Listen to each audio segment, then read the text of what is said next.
नमस्कार, आप सभी का स्वागत है हमारे खास कार्यक्रम में और मैं हूं आपके साथ शुभेंदु सिंह। गोवर्धन पूजा एक ऐसा पर्व जो सिर्फ धार्मिक नहीं बल्कि प्रकृति से जुड़ा हुआ एक बड़ा संदेश भी देता है। अब इसमें मान्यता है कि जब इंद्रदेव को अपने अभिमान पर घमंड हुआ तब भगवान श्री कृष्ण ने गोवर्धन पर्वत को अपनी छोटी उंगलियों पर उठाकर ब्रजवासियों को इंद्र के प्रकोप से बचाया। तभी से इस दिन गोवर्धन पर्वत की पूजा होती आ रही है। लोग गाय के गोबर से पर्वत को बनाते हैं, दीप जलाते हैं और अन्नकूट का आयोजन भी करते हैं। भगवान को 56 भोग अर्पित किए जाते हैं जो 7 दिन और 8 पहर के हिसाब से बनाए जाते हैं। यह पर्व हमें सिखाता है कि प्रकृति की पूजा और पशुधन की सेवा ही सच्ची भक्ति है। देश भर में गोवर्धन पूजा की धूम है। हर कोई भगवान श्री कृष्ण की इस लीला को श्रद्धा से याद कर रहे हैं। और गोवर्धन पूजा की मायने क्या हैं, कैसे ये पूजा की जाती है और साथ ही किन विधि विधानों का आपको ध्यान रखना चाहिए, पूजा में किन चीज़ों का खास तौर पर आपको ध्यान रखना है, ये तमाम चीज़ें हम आज अपने इस कार्यक्रम के जरिए समझने की कोशिश करेंगे। आप तक वो बातें पहुंचाएंगे। आखिर क्या चीज़ें हैं, कैसे भोग लगाना चाहिए, कौन सी मिठाई भगवान श्री कृष्ण को ज़्यादा पसंद है और कैसे गोवर्धन पर्वत की पूजा की जाती है, और ख़ास करके अलग अलग जो राशियां हैं, राशि के हिसाब से भी आप किसको किस अंदाज में किस तरीके से पूजा करनी है, या ये जो गोवर्धन जो पर्वत से जुड़ा हुआ जो पूरी कहानी है वो कैसे उनके ऊपर प्रभाव डालती है, क्या इस विधि विधान के अंदर भी कुछ बदलाव आता है राशियों के हिसाब से। ये तमाम सवाल, इन सभी सवालों का हम जवाब तलाशने की कोशिश करेंगे। हमारे साथ कुछ खास मेहमान कार्यक्रम में जुड़ेंगे। आपको बताएं कि कैसे जो है इस दौरान जो है गोवर्धन जो पूजा है वो कैसे की जाती है, क्या इसके पीछे की कहानी है, क्या मान्यता है। अब गोवर्धन पूजा होती है लेकिन उसकी असल में कहानी क्या है, क्या उसका महत्व है और कैसे भगवान श्री कृष्ण की पूजा की जाती है, ये तमाम चीज़ें हम अपने इस कार्यक्रम के जरिए आज जानेंगे, समझेंगे और आप तक भी वो बातें पहुंचाएंगे जो शायद आपने इससे पहले ना सुनी। क्योंकि गोवर्धन पूजा एक ऐसी तौर तरीके के तौर पर है जो सिर्फ धार्मिक नहीं है बल्कि प्रकृति से जुड़ा हुआ है। और जैसा कि हमारी जो सनातन संस्कृति है उसके अंदर हमेशा से माना गया है कि हम पौधे को भी पूजते हैं, हम पेड़ को भी पूजते हैं और हर जीवित चीज को पूजा जाता है। तो ऐसे में पर्वत जो जिसको पहाड़ कहा जाता है, उस पर्वत को भी पूजा जाता है और प्रकृति से जुड़ा हुआ ये एक बड़ा संदेश देता है। अब संदेश क्या है, क्योंकि मान्यता यह है कि जब भगवान इंद्रदेव को अपने अभिमान पर घमंड हुआ और तब भगवान श्री कृष्ण ने गोवर्धन पर्वत को अपनी छोटी उंगली पर उठा करके जितने भी ब्रजवासी हैं उनको भगवान इंद्र के प्रकोप से बचाया था। दरअसल जब पूजा की जाती है, उसमें आहुति दी जाती है तो भगवानों के नाम की आहुति उसमें होती है। लेकिन जब ये कहा गया कि भगवान जो इंद्र हैं, इंद्र को आप आहुति आप क्यों दे रहे हैं, बार बार वर्षा हो रही है, और इसी वर्षा से बचाने के लिए जब भगवान श्री कृष्ण ने गोवर्धन पर्वत को अपनी कन्नी उंगली पर उठा लिया था तो उसमें पूरा जो ब्रज के लोग थे, ब्रजवासी थे, वो उसके नीचे आकर के शरण लेते हैं। और तभी से ही इस दिन गोवर्धन पर्वत की पूजा की जाती है। गाय को विशेष तौर पर पूजा जाता है और गाय की पूजा इसलिए भी होती है क्योंकि गौपालक थे भगवान श्री कृष्ण के जो परिवार के सदस्य हैं, यदुवंशी थे, तो इसलिए गाय की भी इसमें पूजा होना अपने आप में बड़ा महत्व होता है। लोग गाय के इसलिए गाय के गोबर से, और गाय का गोबर जो है बड़ा पवित्र माना जाता है, लोग गाय के गोबर से पर्वत को बनाते हैं, दीप जलाते हैं, अन्नकूट का आयोजन होता है। अब इसमें अन्नकूट जो भोजन होता है, जो प्रसाद होता है, जिसका इस दौरान जिसको बनाया जाता है, तो अन्नकूट अपने आप में बड़ा जो है प्रसाद वहाँ पर बनाया जाता है। भगवान को 56 भोग अर्पित किए जाते हैं जो 7 दिन और 8 पहर के हिसाब से बनाए जाते हैं।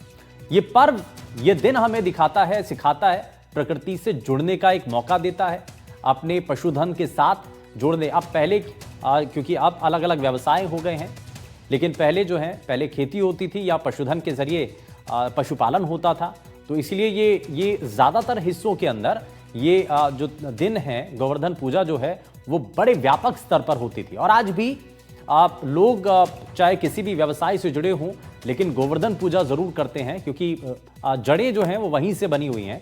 और इसीलिए प्रकृति की जो पूजा है, जो पशुधन की सच्ची सेवा है, वो आज भी लोग करते आ रहे हैं। देश भर के अंदर गोवर्धन पूजा की आज तस्वीरें दिखाई दे रही हैं, धूम दिखाई दे रही है।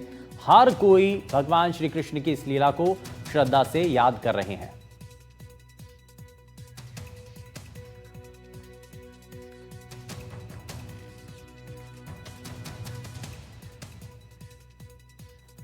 और चलिए हमारे साथ ज्योतिष आचार्य नितिशा मल्होत्रा जी कार्यक्रम में जुड़ गए हैं। नितिशा जी, बहुत स्वागत है आपका एनडीटीवी पर।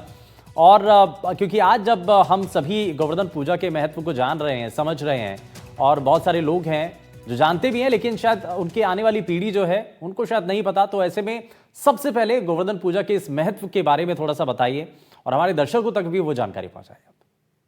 जी शुभेंद्र जी, थैंक यू सो मच। और एनडीटीवी के सभी दर्शकों को राधे राधे और गोवर्धन पूजा की हार्दिक शुभकामनाएं। गोवर्धन पूजा इंद्र का अहंकार।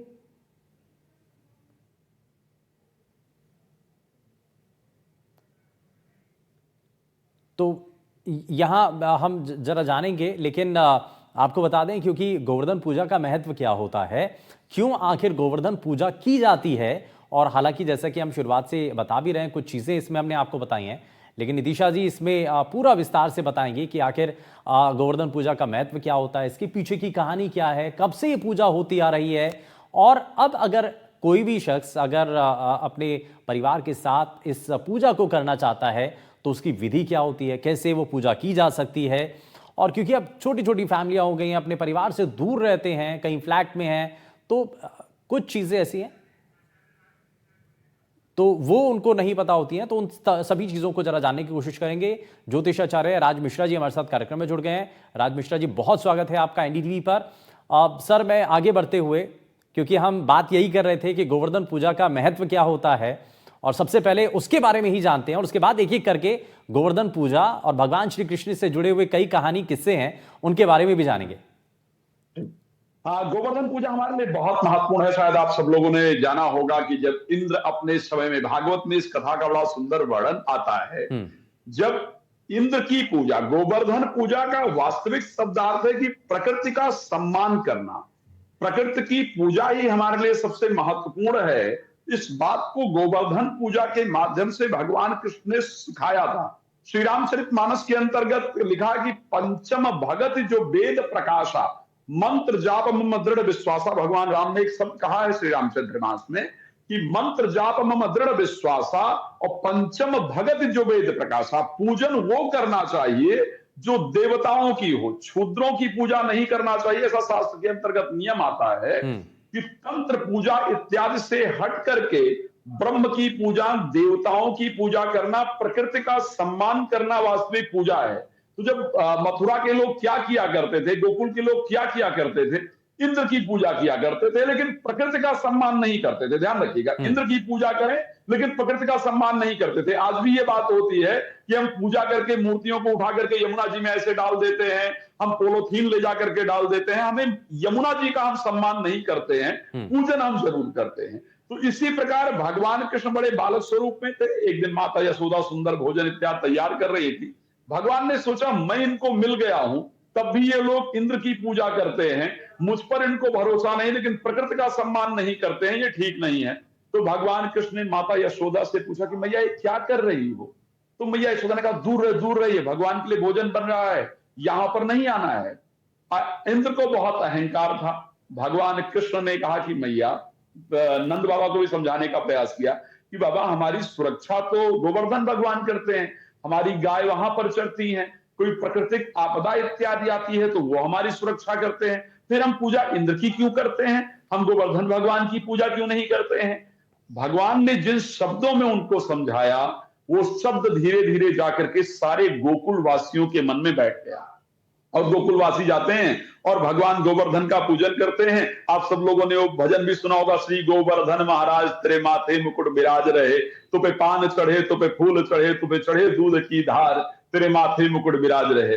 भगवान गए और भगवान ने जैसे ही गोवर्धन स्वरूप जो उनका स्वयं का है उसका पूजन कराया, उस स्वरूप का पूजन जैसे ही इंद्र ने सुना, अहंकार में तो था ही, अहंकार में होने के कारण उसने मेघों को आदेश दिया, जाओ इतनी वर्षा करो कि पूरा ब्रज बह जाना चाहिए। अब इंद्र ने 7 दिन तक लगातार इंद्र के मेघों ने वहां पर वर्षा किया, लेकिन भगवान कृष्ण ने क्या किया, पूरे गोवर्धन 7 कोस लंबा यानी 21 किलोमीटर करीब लंबा उस गोवर्धन पर्वत को अपनी छोटी उंगली पर भगवान ने उठा लिया, और उसी के नीचे सभी जो ब्रजवासी है वो आकर के रुकते हैं। 7 दिन बाद जब मेघों ने वर्षा करके थक गए मेघ, तो इंद्र ने कहा जाओ देखो अब तो ब्रज बह गया होगा, लेकिन जब वापस आकर के देखा तो वहां ब्रज तो बहा ही नहीं, वहां तो धूल उड़ रही थी। तब इंद्र बहुत परेशान होता है। खैर ये एक बहुत लंबी कथा है, ये कथा कनेक्टेड है द्वापर युग से, ऋषि अगस्त से कनेक्टेड है। एक बार माता जानकी किसी ब्राह्मण को भोजन कराने के लिए चाह रही थी, कोई ब्राह्मण आता था, थोड़ा सा भोजन करता था, माता जानकी बहुत निराश थी, तो भगवान राम से उन्होंने अपनी इच्छा जाहिर की। भगवान राम ने ऋषि अगस्त को बुलाया और वो कहा गया कि इतना भोजन किया उन्होंने कि रिद्धि सिद्धि और गणेश और माता सीता सब परेशान हो गए। तो बोले महाराज अब पानी पीना है, तो भगवान राम ने कहा द्वापर युग में पानी पीना जब मैं कृष्णा अवतार लूंगा। तो जो इंद्र वर्षा कर रहे थे उसको ऋषि अगस्त को भगवान कृष्ण ने उनका स्मरण किया और भगवान कृष्ण उस जल का पान करते जा रहे थे। 7 दिन बाद भी जब कुछ नहीं बिगड़ा मथुरा वासियों का, ब्रजवासियों का, तो इंद्र का अहंकार टूटा और इंद्र वहां से अपनी एरावत हाथी पर आता है और आकर के बाहर, ब्रज के बाहर हाथी को खड़ा करके और चरणों में दंडवत करता है। सुरभि ने आकर के अपने दुग्ध के माध्यम से परिक्रमा की, दुग्ध का जो धार है उसकी परिक्रमा की, पूजन किया और इंद्र का अहंकार वहां पर टूट गया। तो भगवान ने गोवर्धन पूजा करके सबको यह दर्शाया कि आप जीवन में चाहे जितने अहंकारी हो जाएं, लेकिन अगर भगवान के भक्त का अपराध करेंगे, वो श्री रामचरितमानस की एक चौपाई आती है कि सुन सुरेश उपदेश हमारा, राम ही सेवक परम प्यारा, निज अपराध भगत कर करई, राम रोष पावक महजरई। परमात्मा अपने भक्त का अपराध नहीं देख पाते हैं, परमात्मा अपने भक्त को दुखी नहीं देख पाते हैं। ऐसा कर्म किया जाए जिससे भगवान के भक्त इकट्ठा हों तो भगवान को प्रसन्नता होती है। अगर ऐसा कर्म हो जिससे भगवान के भक्त दूर हों तो भगवान को क्रोध आता है। मैं इसका उदाहरण इसी कथा से संबंधित है, अगर आपके पास समय है तो मैं जरूर देना चाहूंगा। अच्छा, इसमें आचार्य जी बड़ा अच्छा इसमें संदर्भ दिया गया है और यहाँ 2 चीजें बताई गई, एक तो प्रकृति प्रेम, प्रकृति का स्वरूप कितना बड़ा है, और दूसरा ये भी जब अपना विराट स्वरूप भगवान श्री कृष्ण ने दिखाया और बताया, तब इंद्र को समझ में आया कि भाई ये तो भगवान है, यही सृष्टि के संचालक हैं। तो इसलिए उन्होंने इस बात को समझा और उसके बाद में वो तुरंत कान पकड़ करके माफी मांग करके वापस चले गए इंद्र लोग। अब जरा इसमें एक चीज और है, मैं नितिशा जी भी हमारे साथ हैं, उनसे मैं जरा जानूंगा कि आखिर इसके पीछे पौराणिक कहानी भी है, पौराणिक कहानी का क्या इसमें बताती हैं और उसमें क्या चीजें हैं? जी शुभेंद्र जी, तो जैसे कि इंद्रदेव ने वर्षा करी और वो इतने अपने अभिमान में थे कि वो वर्षा चलती रही, तब उनके भी और हमारे भी भगवान श्री कृष्ण ने अपनी छोटी उंगली पर गोवर्धन पर्वत को उठाया और अपने नगरवासी यानी ब्रिजवासियों की रक्षा करी। तो आज का दिन जो है वो प्रकृति को समर्पित है, वो पूरी तरह से पेड़ पौधे, पर्वत और पशुओं को समर्पित होने के कारण आज का दिन इंद्र का अभिमान भी नष्ट हुआ और साथ ही साथ प्रभु जो परमात्मा है और जो आत्मा है यानी मनुष्य, उनका एक मिलन भी दिखाया जाता है कि अगर हमें कोई कष्ट होता है तो हमारा जो परमात्मा है वो हमें बचाने, हमारी रक्षा करने वो आते हैं। और साथ ही साथ हमें अपनी प्रकृति के साथ, पशुओं के साथ, पहाड़ों के साथ, नदियों के साथ जुड़े रहने का भी इतिहास ये दर्शाता है कि हमें उनको भी समर्पित यानी ग्रैटिट्यूड देना चाहिए, हमें उनके प्रति भी समर्पित होना चाहिए। देखिए आज के दिन गोवर्धन पर्वत बनाए जाते हैं, अन्नकूट भी मनाया जाता है, तो अन्न चढ़ता है उनके ऊपर, उनकी पूजा की जाती है पूरी तरह से। तो आज का दिन पूरी तरह से प्रकृति को समर्पित है ताकि हम जो अन्न ले रहे हैं उनको हम ग्रैटिट्यूड दे सके। बिल्कुल, और अन्नकूट बड़ा स्वादिष्ट होता है, बड़ा प्यारा लगता है, प्रसाद है तो इसलिए बहुत स्वादिष्ट लगता ही है। अच्छा, मैं इसमें आचार्य जी से एक सवाल करना चाह रहा हूँ। आचार्य जी, विधि क्या है, कैसे पूजा करें, क्योंकि बहुत न्यूक्लियर फैमिली भी हो गई, अपने घर से दूर हैं, फ्लैट में रह रहे हैं, आइसोलेटेड हैं, थोड़ा सा अलग रहते हैं, रिकॉर्डिंग स्टॉप, तो उसमें क्या करने की जरूरत है सर, कैसे हम पूजा करें, विधि विधान क्या है? इस पूजन के माध्यम से जो विधि विधान हो सकता है, एक तो गोवर्धन, एक बात और इस शब्द का अर्थ है, गोवर्धन एक पर्वत है जिसका पूजन भगवान कृष्ण ने कराया, जिसकी कथा भागवत के अंतर्गत प्राप्त होती है। जो गोवर्धन भगवान है वो कौन है? गोवर्धन भगवान वाक्य में भगवान कृष्ण का ही एक स्वरूप है। तो आप अगर यदि अपने घर में हैं, अगर पॉसिबल है आपके पास आसपास टेंपल इत्यादि है जहां पर इसका आयोजन किया जा रहा है, आपको प्लीज वहां पर जरूर जाना चाहिए और जा करके पूजन में भाग जरूर लेना चाहिए। अगर संभव है प्रसाद को जरूर ग्रहण करना चाहिए। शुभेंदु जी, आपने भी देखा होगा, घर पे चाहे जितनी आप सुंदर पूड़ी बनवा लीजिए, चाहे जितनी सुंदर सब्जी बनवा लीजिए, लेकिन जो भंडारे की पूड़ी का मजा है वो घर में बनी हुई नहीं है। चाहे जितना स्वादिष्ट बनवा लीजिए आप, चाहे जितनी सुंदर सब्जी बनवा लीजिए, लेकिन जो मजा भंडारे वाली सब्जी का आता है, चाहे उसमें आलू छिला हो या ना छिला हो, वो शायद आपके घर की सब्जी में नहीं आ पाता है। तो इसी प्रकार से प्रसाद में, क्योंकि परमात्मा का आशीर्वाद समाहित है, प्रसाद के अंदर वो पॉजिटिविटी है। हमारे शास्त्र में कहते हैं ना, जैसा खाओगे अन्न वैसा होगा मन, जैसा पियोगे पानी वैसी होगी वाणी। तो मंदिर इत्यादि में जाकर के भंडारे के लिए देना भी चाहिए, और अगर, क्योंकि ये नियम है कि वैसे भंडारे का प्रसाद नहीं खाना चाहिए, यदि आपने खाया है तो आपको कुछ ना कुछ वहां लगाना जरूर चाहिए। उसके बाद आपको कोशिश करनी चाहिए कि जो प्रसाद मिले उसको ग्रहण करें। अब आज आपने कहा न्यूक्लियर फैमिली है, पॉसिबल नहीं है कि हम वहां पर जा पाए, तो आज घर में सात्विक भोजन, गोवर्धन पूजन के दिन घर में बिल्कुल सात्विक भोजन बनाना चाहिए। पॉसिबल हो तो लहसुन प्याज इत्यादि भी आज नहीं प्रयोग कीजिए, सब्जी इत्यादि। अन्नकूट प्रसाद में बहुत सारी 56 भोग बना था भगवान की जब पूजा हुई थी। अब 56 भोग अगर नहीं बन सकता है तो ऐसे परिस्थिति में जितनी सब्जी इत्यादि है उनको डाल करके एक मिक्स वेजिटेबल प्रॉपर तरीके से तैयार कीजिए। संभव है तो खीर इत्यादि मीठा तैयार कीजिए। सुंदर स्वादिष्ट जितना भोजन आप बना सकते हैं बनाइए, और बना करके भगवान कृष्ण के सामने रखिए और श्रद्धा से प्रार्थना कीजिए कि प्रभु आपकी कृपा से मुझे ये जीवन प्राप्त हुआ है, जो कुछ आपके द्वारा मुझे प्राप्त हुआ उसी को हम श्रद्धा से आपको अर्पण कर रहे हैं। आप इसको स्वीकार कीजिए, हम पर अपना आशीर्वाद बनाइए, और बैठ करके सुंदर श्री कृष्ण गोविंद हरे मुरारी हे नाथ नारायण वासुदेवा बैठ करके 10 मिनट आराम से अपने नेत्र को बंद और ये प्रभु का गुणगान बड़ा जरूरी है। ये जैसा कहा ना कि अब आपकी वाणी भी वैसी होनी चाहिए, तो प्रभु का गुणगान करना, और जब आप प्रसाद ग्रहण कर रहे हैं, सेवन कर रहे हैं, तो उसके बाद प्रभु का गुणगान करना, ये अपने आप में आपको भगवान से जोड़ता है। मैं इसमें थोड़ा सा आगे बढ़ता हूं, मैं इसमें नितिशा जी को भी जोड़ रहा हूं। अब हम जरा नितिशा जी के पास आऊं, लेकिन उससे पहले मैं आचार्य जी से भी ये जान लेता हूं। एक सवाल और ये सामने आ रहा है कि अब भगवान को अगर भोग लगाना है तो भोग राशियों के हिसाब से भी क्या अलग अलग होता है, और वो कैसे लगाया जाए?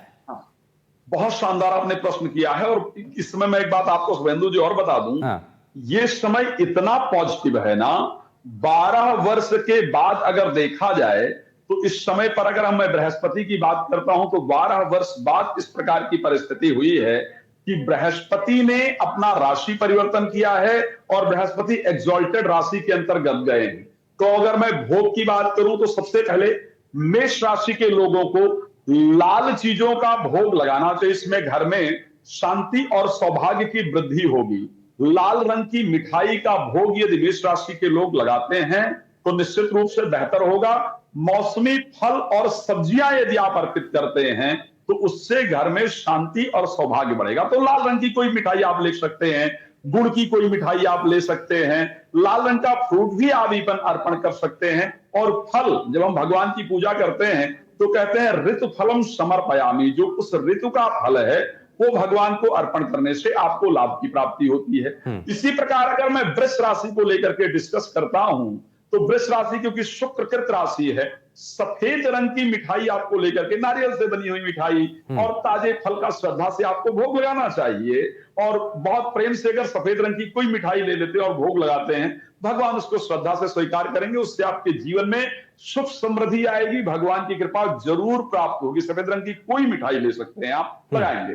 अब मैं अगर मिथुन राशि की बात कर लेता हूं, बुधकृत राशि है, और बुधकृत राशि, बुध क्योंकि हरी चीजों के कारक हैं, तो चाहे वो घिया से बनी हुई मिठाई है या हरी चीजों से बनी हुई कोई भी मिठाई है, वो भगवान को श्रद्धा से अर्पण कीजिए। इससे आपको मानसिक शक्ति मिलेगी, सकारात्मकता मिलेगी। तो हरी चीजों का भोग, हरी सब्जियों का भोग, हरी मिठाई का भोग आपको अर्पण करने से लाभ होगा। अब अगर मैं और बिल्कुल मैं आचार्य जी मैं वापस लौटता हूं जरा आपके पास भी। और एक एक चीज ये भी है कि भाई आप भाव होना चाहिए, लेकिन अब बहुत सारे लोग हैं उनके मन में ये सवाल होगा कि साहब ये राशियों के हिसाब से भी क्या भोग अलग अलग होता है? तो बिल्कुल होता है और इसी के बारे में बता रहे हैं नितिशा जी भी हमारे साथ हैं। नितिशा जी, अब इसके बाद जो है कर्क, सिंह और कन्या राशि, इन तीनों राशियों के हिसाब से अगर भगवान को इष्ट को भोग लगाना है तो उसमें क्या क्या चीजें भोग में होनी चाहिए शामिल, और किस तरीके से होना चाहिए भोग? जी, कर्क राशि के स्वामी ग्रह चंद्र महाराज है, इसलिए कर्क राशि वाले सफेद दूध से बनी मिठाइयों का भोग लगाना बिल्कुल भी ना भूले। तो सफेद रंग की मिठाई ले, ऋतु फल जरूर समर्पित करें भगवान श्री कृष्ण को, इससे आपको शुभ फल परिणाम मिलेंगे और साथ ही साथ पारिवारिक जीवन भी आपका सुखद रहेगा। कर्क राशि के बाद सिंह राशि की बात कर लेते हैं। सिंह राशि वाले, इनके जो स्वामी ग्रह है वो सूर्य महाराज है। आपके लिए लाल रंग की मिठाई का भोग लगाना बेहद शुभ रहेगा। और ऋतु फल में भी लाल रंग की मौसमी सब्जियां जैसे चुकंदर है, अनार है, श्री कृष्ण को चढ़ाएं, इससे आत्मबल प्रतिष्ठा में वृद्धि होती है। तो सिंह राशि के लिए बेहद शुभ रहेगा लाल रंग की मिठाई का भोग लगाना। सिंह राशि के बाद कन्या राशि की बात कर लेते हैं। कन्या राशि के लोग हरे रंग की मिठाई यानी पान से बनी हुई मिठाई का भोग लगाए, पेठे से बनी हुई मिठाई का भोग लगाए, हरी सब्जियां चढ़ाना बिल्कुल भी ना भूले, स्पेशली हरा धनिया आप चढ़ा सकते हैं, हरी सब्जियां जरूर चढ़ाएं। आर्थिक स्थिति मजबूत होगी और आपकी, और जीवन में संतुलन भी बना रहेगा। जी, तो ये बड़ा महत्वपूर्ण है। और अब वापस से जरा आचार्य जी के पास चलते हैं, अब जरा उनसे भी जान लेते हैं आगे जो राशि हैं कन्या, वृश्चिक और कुंभ राशि के बारे में आचार्य जी से जानते हैं। आचार्य जी बताइए उनके बारे में, कैसे भोग लगाना है उन्हें? कन्या राशि तक की बात तो बता चुके हैं नितिशा जी। हाँ। धन्यवाद आपका नितिशा जी। और मैं तुला राशि की बात करूं, गुलाबी या सफेद रंग की मिठाई का अगर भोग लगाएंगे और दही और माखन और ताजे फल अगर अर्पण करेंगे तो इससे एक तो आपका दाम्पत्य जीवन बहुत सुखी होगा और जीवन में संतुलन बना रहेगा और मन के अंदर प्रसन्नता रहेगी, आपका जीवन बेहतर होगा। अगर मैं वृश्चिक की बात कर लेता हूं, लाल रंग की मिठाई, आलू की सब्जी, ये दोनों का ध्यान रखिएगा। जो सब्जी आप प्रयोग करेंगे उसमें बाकी सब्जियां तो होनी चाहिए, लेकिन आलू विशेष रूप होना चाहिए। और लाल रंग क्योंकि मंगल की महत्वपूर्ण राशि है, तो इसलिए अगर लाल रंग की कोई मिठाई का भोग लगाएंगे तो निश्चित रूप से आपके लिए बेहतर होगी। अब अगर मैं राशि धनु की बात करता हूं, तो बेसन से बनी हुई मिठाई, लड्डू या बर्फी, स्पेशली जिसमें बेसन का प्रयोग किया गया होगी, चना जो है वो बृहस्पति कृत है, तो अगर उससे बनी हुई कोई मिठाई भगवान को भोग लाएं, कढ़ी भी स्पेशली आप लगा सकते हैं, तो आपके लिए बहुत फायदेमंद होगा। आपको तो निश्चित रूप से लाभ होगा। बात आपने कहा तो शुभेंदु जी कि लोग कहेंगे क्या अलग अलग राशि के हिसाब से भोग लगाना जरूरी है? हाँ। यस, मैं ये कहता हूं कि अगर आपके मन में कोई कामना नहीं है तो जिस प्रकार भगवान की पूजा कीजिए, भगवान उसको स्वीकार करते हैं। सिर्फ भाव, लेकिन मैं ये सत्य कहता भाव हूं के भूखे कि हैं आज भगवान। हम अगर 5 रुपए, अगर हम 5 रुपए का लड्डू चढ़ाते हैं तो 5 करोड़ की लॉटरी की कामना करते हैं, तो इसलिए उसके लिए आपको राशि अनुसार भोग लगाना ही पड़ेगा। जी सुहेंद्र जी। बिल्कुल बिल्कुल। और आगे बढ़ते हैं, मैं नितिशा जी को भी इसमें शामिल कर रहा हूं। नितिशा जी, आगे की 3 राशियों के बारे में आप और बताइए। जी, मकर राशि की बात कर लेते हैं। मकर राशि वाले जातक 5 तरह की मिठाई का भोग लगाएं, जिसमें स्पेशली गुलाब जामुन उनको जरूर इसमें शामिल करना है। भगवान श्री कृष्ण को मोर पंख अर्पित करें जो उन्हें बेहद प्रिय है। साथ ही साथ जामुन भी, जो ऋतु फल में जामुन भी आप इस समय भगवान श्री कृष्ण को अर्पित कर सकते हैं। इससे आपके जीवन में संतुलन भी आएगा और समृद्धि भी बढ़ेगी। कुंभ राशि की बात कर लेते हैं। कुंभ राशि वालों को भी 5 तरह की मिठाइयों का भोग लगाना है। अगेन, अगर वो गुलाब जामुन, काले तिल से बनी मिठाइयां, काले तिल से बने लड्डू अर्पित करते हैं तो श्री कृष्ण को बेहद पसंद आएगा। इससे आपका मानसिक शांति आपको प्राप्त होगी, पारिवारिक सुख प्राप्त होगा और जीवन में कलह कलेश समाप्त हो जाएंगे। मीन राशि, जो काल पुरुष की आखिरी राशि है और उनके स्वामी महाराज गुरु महाराज है, जो उच्च के हो चुके हैं, आपके लिए बेहद अच्छा रहेगा। बेसन से बनी हुई मिठाइयां, बेसन से बने हुए लड्डू, बेसन से बने हुए हलवे का प्रयोग करें, जीवन में शुभता भी बढ़ेगी। और ऋतु फल में आपने मौसमी, पीले फल, पीला केला जरूर चढ़ाना है। और देखिए शुभेंद्र जी, इतने अच्छे योग बन रहे हैं इस बार गोवर्धन पूजा पर कि अगर हम श्री कृष्ण से जुड़ जाते हैं जो हमारी रक्षा कर रहे हैं, और प्रकृति माँ भी हमारी रक्षा कर रही है, तो इसलिए ये दिन पूरा प्रकृति को दीजिए, पूजा भी करिए और ऐसे कार्य करिए जब हम अपनी प्रकृति को एक ग्रैटिट्यूड दे सके, एक थैंक यू बोल सके, तो प्रकृति के साथ भी जुड़िए, जैसे नदियों की सफाई। देखिए अभी लक्ष्मी गणेश की पूजा हुई है, अब सब लोग मूर्तियां बाहर निकाल रहे होंगे, तो प्लीज मैं उनसे रिक्वेस्ट करना चाहूंगी आपके चैनल के थ्रू कि उनको अपने गमले में ही वो कर दे, इनको नदियों में या पेड़ों के नीचे कृपया ना छोड़ के आए, अपने गमले में ही इनको अगर आप प्रवाह कर देते हैं और उस पर एक तुलसी का पौधा या शमी वृक्ष लगा देते हैं तो बेहद शुभ रहेगा। बहुत अच्छा संदेश है, और आप क्योंकि ये प्रकृति से जुड़ने का भी एक संदेश देता है ये दिन, और इसीलिए खास तौर पर ये बड़ा संदेश भी है। अच्छा, एक चीज और है नितिशा जी, ये समझना भी चाहते हैं लोग, 56 भोग की एक प्रथा है, इसकी परंपरा कैसे शुरू हुई और कैसे इसकी शुरुआत हुई, थोड़ा सा इसके बारे में और बताइए। जी, भगवान श्री कृष्ण को आज के दिन 56 भोग लगते हैं, और 56 क्योंकि 8 को अगर आप डिवाइड करते जाएंगे तो 56 आएगा, तो 8 16 गुना ऐसे उसको बढ़ाते जाते हैं, यानी 8 तरह का भोग, 16 तरह का भोग, 32 तरह का भोग, जब 56 आ जाता है तो उनको संपूर्ण अंक माना जाता है, इसलिए भगवान श्री कृष्ण को 56 भोग लगाने का बेहद शुभ माना जाता है। तो हम लोग यही करते हैं कि सब लोग अपने घर से कुछ बना के ले जाते हैं और मंदिर में 56 प्रकार के भोग लगते हैं, और अपने घर में भी कोशिश करते हैं 8 16 या 32 ऐसे भोग लगाए जाए। तो आप लोगों से बोलूंगी, ये प्रकृति को ग्रेटिट्यूड दे रहे हैं कि प्रकृति ने हमें कितना कुछ दिया है, वो जितना भी अन्न हमें दे रही है, देखिए वेजिटेबल्स, मौसमी फल या मिठाइयाँ, खीर है, जो भी है, अनाज हमें मिला है, तो पूरी तरह से हम ग्रेटिट्यूड दे रहे हैं हर एक भोजन को अपने साथ तैयार करके कि ये प्रकृति ने हमको दिया है। और प्रकृति हमें ये भी समझाना चाह रही है, जो आप पशु को मार के खा रहे हो ये सब गलत है, क्योंकि मैंने आपको कम नहीं दिया है, मैंने आपको भर भर के दिया है। इसलिए आप लोगों को भी ये समझना चाहिए कि हमें तामसिक चीजों से दूर रहना चाहिए, क्योंकि ये 5 दिवसीय त्योहार हमें यही सिखाता है कि राजसिक, तामसिक, और एक होता है पूरी तरह से जो मांसाहारी जो भोजन होता है, जिसे हम तामसिक भोजन कहते हैं। तो राजसिक भोजन की तरफ जाएं या फिर सात्विक भोजन की तरफ जाएं, जो तामसिक भोजन है उससे दूर रहे, और भगवान को और प्रकृति को एक ग्रेटिट्यूड जरूर दें। और बहुत सारे लोग ये कहते हैं कि भाई भोजन से क्या असर पड़ता है, दरअसल भोजन से ही भाव बनता है ना, आपके अंदर किस तरीके की भावनाएं आ रही हैं वो भोजन से बहुत हद तक निर्भर करता है। इसीलिए कहा जाता है कि आपको शुद्ध शाकाहारी भोजन का, आपको सात्विक भोजन का इस्तेमाल करना चाहिए। मैं इसमें आचार्य जी को भी शामिल कर रहा हूँ। आचार्य जी, एक चीज़ थोड़ा सा और बताइए कि आजकल क्योंकि बहुत छोटी छोटी न्यूक्लियर फैमिलीज हैं, तो 56 भोग संभव नहीं हो पाता है हर घर के अंदर, तो उनको क्या करना चाहिए? वैसे तो भगवान तो भाव के ही भूखे होते हैं बस, है ना, उनको भाव के साथ अगर आप सब कुछ अर्पित कर दें तो मान जाते हैं, लेकिन क्या करना चाहिए, कैसे करना चाहिए? शुभेंदु जी, आपका प्रश्न बहुत सुंदर है और आपकी शब्दावली मैं सराहना करता हूं उसकी।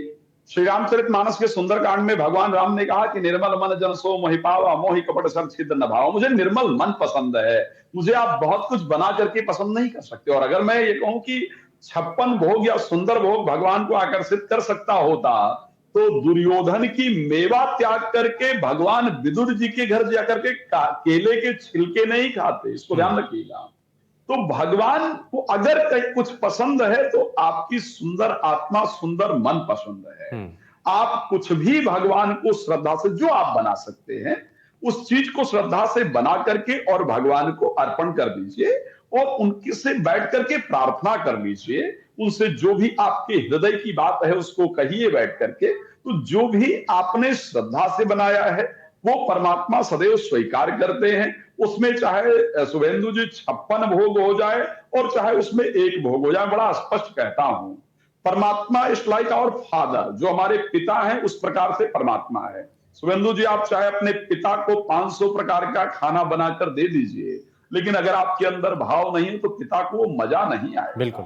और अपने पिता को आप जाइए, एक बस सूखी रोटी, थोड़ा कुछ अचार वचार, कुछ साग वाग बनाकर दे दीजिए और बैठ करके उनके चरणों को दबाइए और उनसे श्रद्धा से, पिता को पता है कि मेरा पुत्र मुझे प्रेम करता है तो मैं सत्य कह सकता हूं, वो पिता उस रोटी को 56 प्रकार का भोग समझ करके स्वीकार करेगा।